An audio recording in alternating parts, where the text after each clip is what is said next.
hein, parce que je suis pas d'accord avec Nolo. Donc voilà. Alors, moi je pense, contrairement à ce que dit Eric, que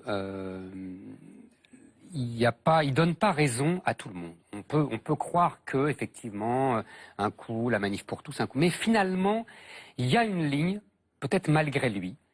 Moi que je définirais par ces deux phrases qui sont pour moi fondamentales et qui font que, contrairement à vous deux, je n'attends pas spécialement son programme.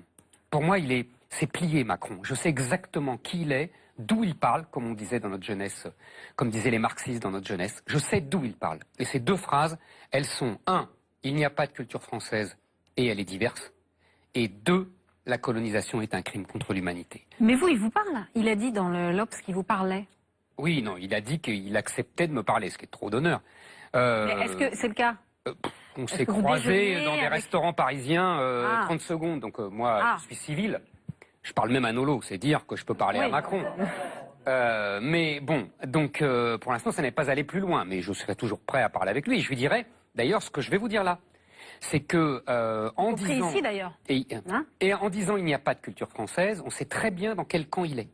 Il est dans le camp des gens qui disent qu'il n'y a pas de nation française, qui disent qu'il n'y a pas de peuple français.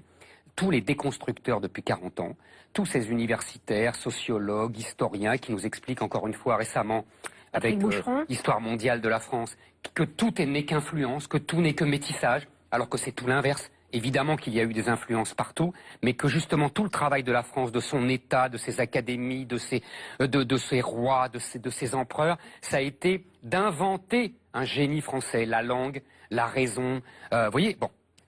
Mais on sait dans quel camp il est. Deuxième camp, la colonisation. Alors là, si la colonisation, comme dit Nolo et comme dit Macron, est un crime contre l'humanité, c'est l'humanité tout entière qui n'a cessé de commettre des crimes contre elle-même. C'est vrai. Parce que l'histoire de l'humanité, c'est l'histoire des colonisations. Absolument. Tous les peuples ont été colonisés, tous les peuples ont été colonisés. On est d'accord, là. Ah bah non, t'as dit le contraire. T'as dit il y a des crimes contre l'humanité. Il n'y a pas de crimes contre l'humanité. Il y a des affrontements entre civilisations et c'est des reflux et des flux incessants. C'est ça l'histoire du monde. Et deuxièmement, sur l'Algérie, alors là, l'Algérie, il faut savoir que, premièrement, les troupes françaises ne sont intervenues en Algérie que parce que depuis des siècles, les barbaresques partaient de l'Algérie pour attaquer tous les bateaux. Ça, c'est vraiment l'histoire racontée.